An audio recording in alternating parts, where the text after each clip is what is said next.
So I decided I needed to repeat the water dispenser test because where I was putting the water in was just to the right of where I'm putting it in now, which is where the temperature sensor goes. So I redid this test using diluted milk because I want to examine two problems I have with this design rather than a more like spider design. One is that the holes on the left side end up getting water going through them a little bit sooner than the right side.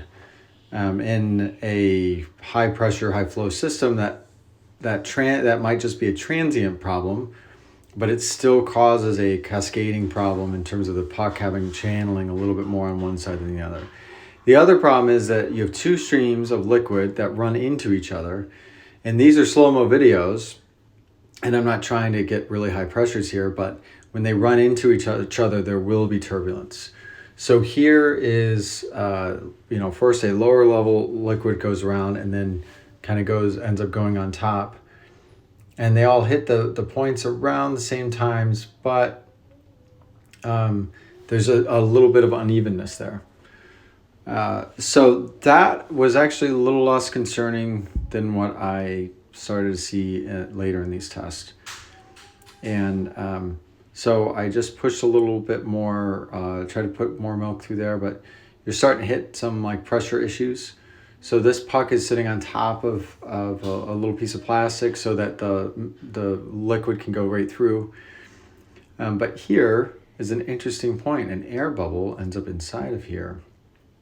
And so it's interesting the effect that this air bubble has, because it could cause a problem if a bubble gets in the system, which could happen because you have a pause or you have some amount of steam or you have an air bubble come back up. But so now in this case you have two air bubbles going around, and then when more liquid gets pushed through, the air bubbles block the liquid because of surface tension to those two parts, and you're not seeing liquid flow around them.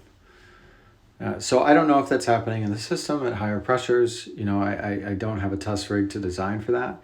This is simply a test rig to try to understand where how this is functioning at a very basic unit test.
So in this next test, I was actually just trying to flush the system with water.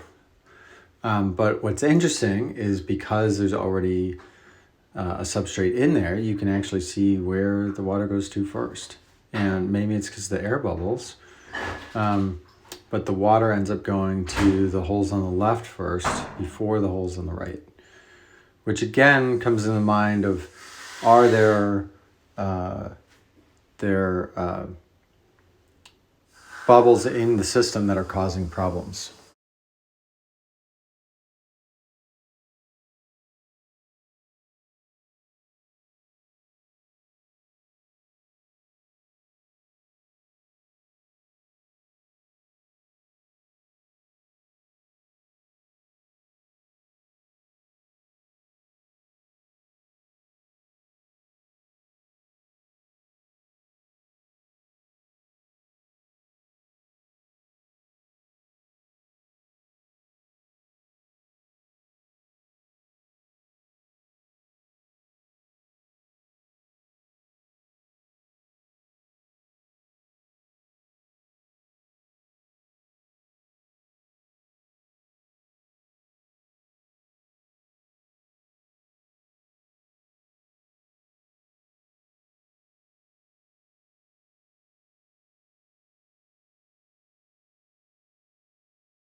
So after the filter was flushed, I put more of the milk solution through, and I had similar results as before.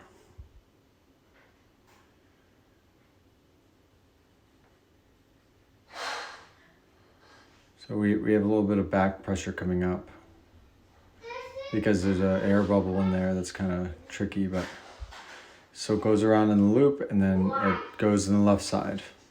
Part of this is because you have an air bubble that's trapped. And so the question I have is, how often do air bubbles get trapped in the actual machine? And do they cause the same problem in the machine?